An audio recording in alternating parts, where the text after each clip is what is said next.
Les enfants préfèrent les animaux de compagnie aux jeux vidéo. Vrai. N'importe quel type de famille peut avoir un animal. Faux. Les animaux ont des émotions. Vrai. Les animaux sont reconnus comme des êtres sensibles par la loi. Vrai. Dormir avec des animaux est bénéfique. Faux. Avoir un animal peut augmenter la charge mentale. Vrai. Alors on va le refaire parce que Zeus il lèche en même temps, on entend. Voilà. Bonjour à tous, bienvenue pour ce podcast. Bonjour. Aujourd'hui, on va parler des animaux, vous vous en doutez, avec Zeus, Tout à fait. le roi des dieux, ou plutôt le roi des chiens. Le roi des chihuahuas. Voilà. Et donc, on va aborder l'impact des animaux sur les enfants. Voilà. Alors Laurie, est-ce que tu pourrais nous parler un petit peu de l'histoire de la place des animaux au sein de la famille ? Alors, aussi loin qu'on puisse remonter dans l'histoire de l'homme, c'est-à-dire au niveau de la préhistoire, l'homme a toujours une place prépondérante à ses côtés. On voit très bien qu'il a été présent rapidement. On a cherché à l'apprivoiser pour qu'il puisse servir l'homme. Dans son premier temps, le but était vraiment de seconder. C'était un outil de chasse. Il permettait aussi de protéger la tribu, par exemple. Voilà, donc il a toujours cohabité sans qu'on cherche vraiment, j'ai envie de dire plutôt, qu'on cherche vraiment à le domestifier. C'était une cohabitation qui était normale, qui s'est faite naturellement. Alors ensuite, au fil des époques, au fil des années, ça a légèrement évolué. Sa place première était toujours sa contribution pour l'homme, pour l'aider. Ça reste encore le cas au jour d'aujourd'hui. Les animaux sont très utiles, par exemple, en tant que secourisme, pour aussi les recherches de trafic de drogue, par exemple. Voilà, on va se servir de leur aptitude. Donc cette place est toujours restée et a évolué récemment pour avoir une place bien plus domestifiée au sein de la famille à présent. Alors d'ailleurs, on voit, selon les époques traversées, on voit les courants de pensée qu'il y avait. Par exemple, si on commence avec Aristote, lui, il était beaucoup plus observateur de l'animal. C'était vraiment une comparaison de l'animal par rapport à l'homme pour comprendre l'homme. Ensuite, si on continue, on peut avoir des courants de pensée aussi comme Descartes, où là c'était plus l'animal n'a ni émotion ni sensibilité, c'est juste il agit par automatisme. Voilà, donc on voit que ça a mis du temps finalement pour que l'animal soit considéré comme un être sensible, parce que maintenant au niveau de la loi c'est reconnu que depuis 2015.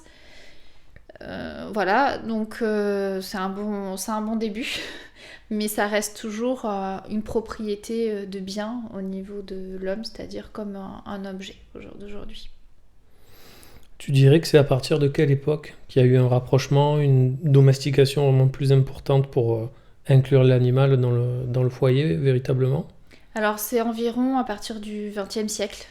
C'est surtout la Première Guerre mondiale finalement qui a rapproché l'homme de l'animal. Parce que là, l'homme se retrouvait dans un endroit avec un environnement très hostile. L'être humain n'était pas un soutien à ce moment-là, surtout dans les tranchées par exemple.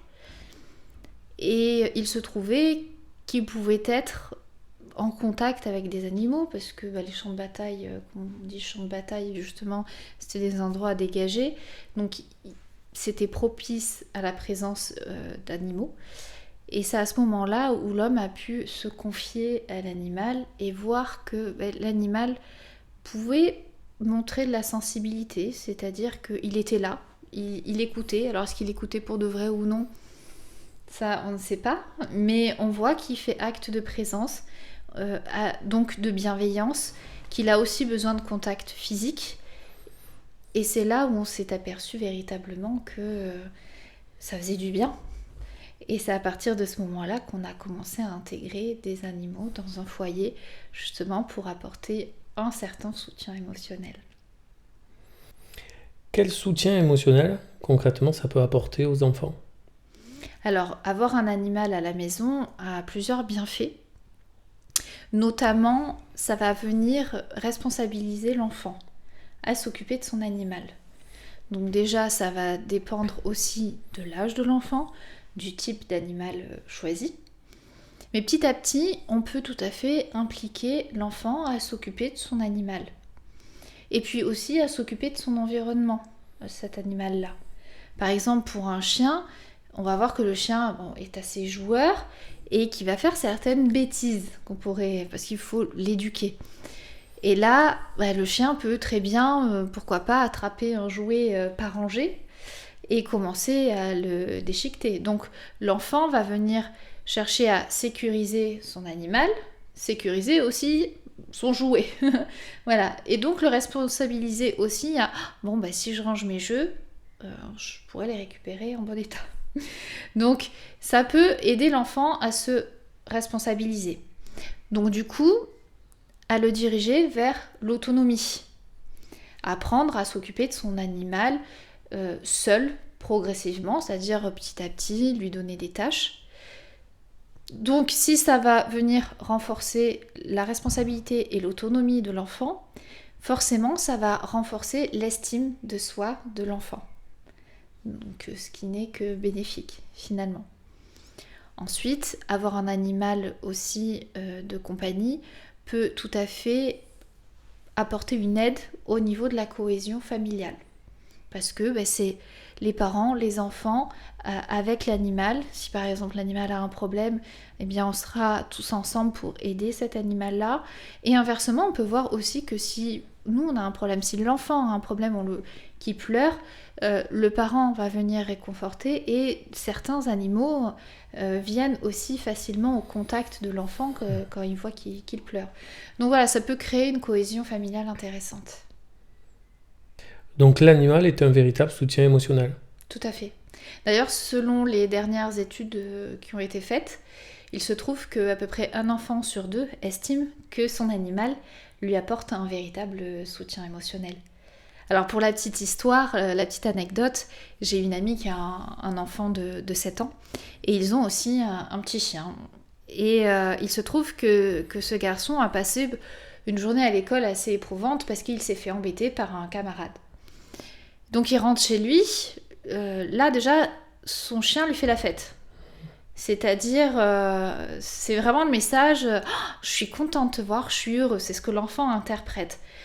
Voilà, c'est-à-dire chaque moment où on se retrouve, c'est une fête. Donc là, l'enfant, de se faire accueillir comme ça après une journée compliquée, il est content, on voit un sourire se dessiner déjà.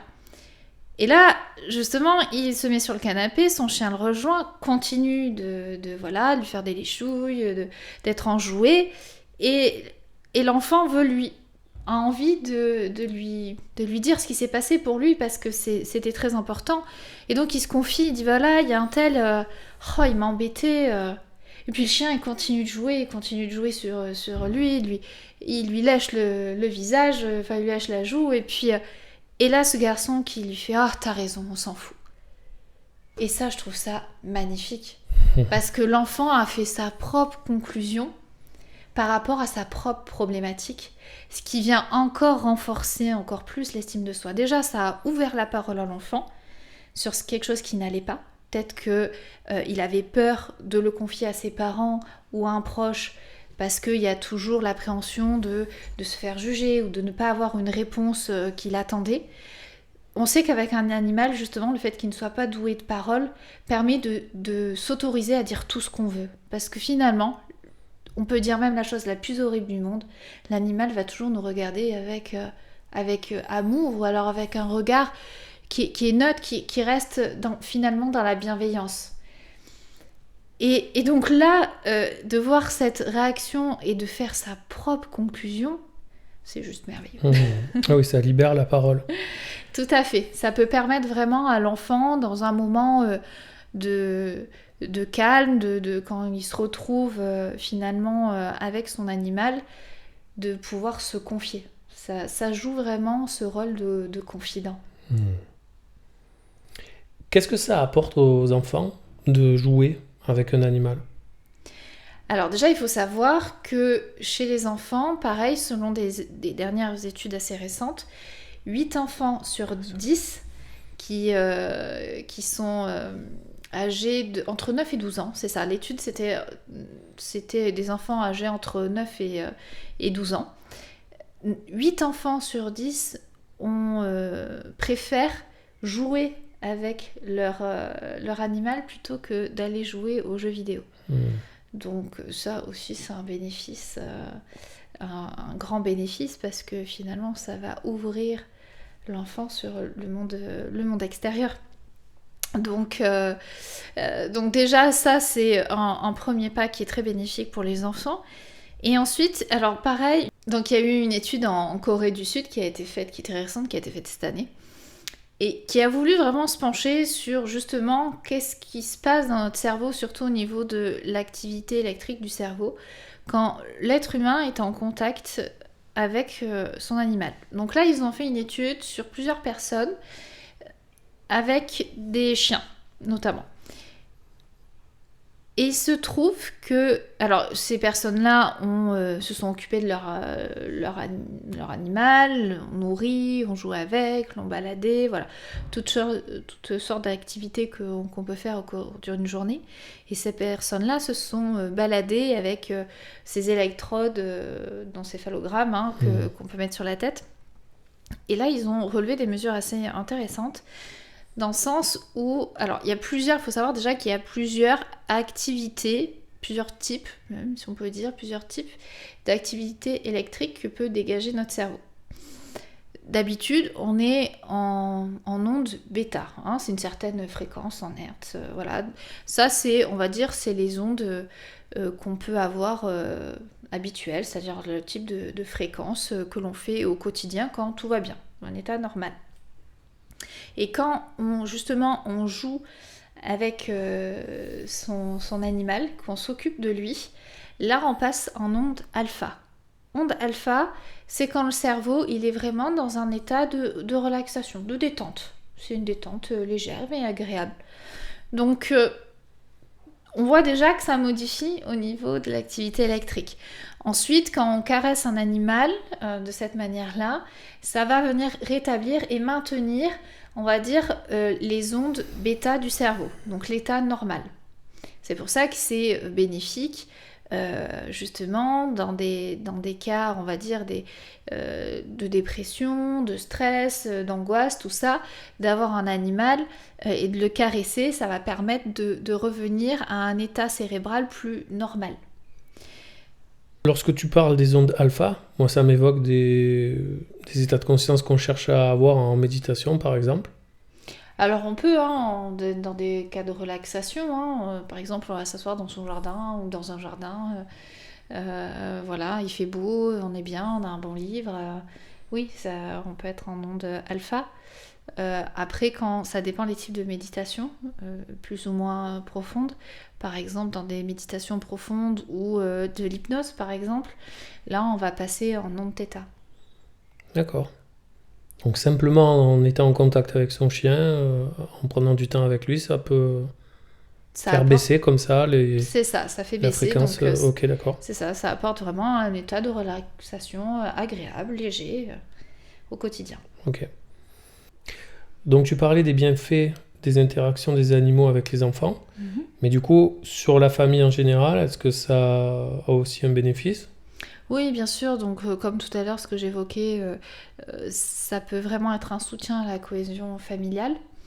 Et alors, en plus, il y a eu une thèse qui a été intéressante, qui est sortie, certaines sont publiques, qui a été faite justement sur les bénéfices d'avoir un animal à la maison, au niveau de la famille. Et là, les chiffres sont très intéressants parce que finalement, on s'est rendu compte que dans une famille où il y a un animal, on va rire et parler 10 fois plus. Ah oui. Donc l'animal est vraiment une niche sensorielle intéressante à avoir en famille. Hein. Alors, une niche sensorielle, c'est vraiment un terme qui nous vient de Boris Cyrulnik, qui veut dire que c'est la façon dont on va venir interagir avec notre enfant, s'occuper de lui, mais aussi comment notre l'histoire familiale et nos valeurs culturelles vont venir impacter l'éducation et les apprentissages de notre enfant. Donc, l'animal de compagnie est une niche sensorielle qui est très intéressante parce que finalement il peut aider à ouvrir le dialogue, alors que le paradoxe c'est qu'ils sont dépourvus de parole, mais ils ouvrent le dialogue, ils renforcent l'estime de soi. Voilà, c'est vraiment une ouverture du coup sur le monde de manière sécure. Est-ce que ça apporte d'autres bénéfices, le contact avec les animaux, comme ça, au sein de la famille? Je sais pas, sur d'autres domaines? Alors oui, par exemple, pour la santé, les bénéfices, ça va être... Alors ça fait longtemps que c'est prouvé, comme quoi un animal de compagnie va venir renforcer le système immunitaire chez un enfant. Il y a aussi des enfants qui font moins de crises d'asthme, ou moins d'eczéma ou de réactions allergiques finalement quand ils sont en contact avec des chiens et des chats notamment, parce qu'il y a un échange de microbiote qui se fait et qui va venir finalement renforcer ou le diminuer. Des fois on pourrait croire qu'un animal c'est sale, ça va venir vraiment nous contaminer, parce que c'est des croyances qu'on a depuis longtemps, et ça a été renforcé avec l'histoire aussi, hein, notamment par exemple la peste, c'était les rats. Voilà, donc c'est vrai que les animaux, et puis on l'a encore aujourd'hui, hein, par exemple la grippe aviaire, la grippe porcine, enfin bref. Donc il y a cette pensée que l'animal peut être vraiment un vecteur dangereux pour notre santé. Donc oui, ok, mais pour des élevages, pour là où il y a vraiment une grande quantité d'animaux, là bien sûr on n'est plus sur un échange intéressant de microbiote, d'accord, mais quand ça se passe à la maison, juste avec un contact, juste un ou quelques animaux réguliers, là ça peut apporter certains bénéfices qui sont maintenant reconnus depuis quelques temps. Donc voilà, notamment pour ça. Et puis ensuite aussi sur l'activité physique. Par exemple, pour un chien, qui reste encore l'animal de compagnie numéro 1 hein, pour les Français notamment, on va avoir envie de courir avec lui, de le faire jouer, de lui lancer la balle. Ça va nous forcer aussi à sortir, parce que même si on n'a pas envie, allez, il faut bien le faire, parce que le pauvre, c'est pas parce qu'on a un grand jardin qu'il doit se cantonner à ce grand jardin, admettons. Hein. Donc, ça va nous forcer à bouger, à sortir.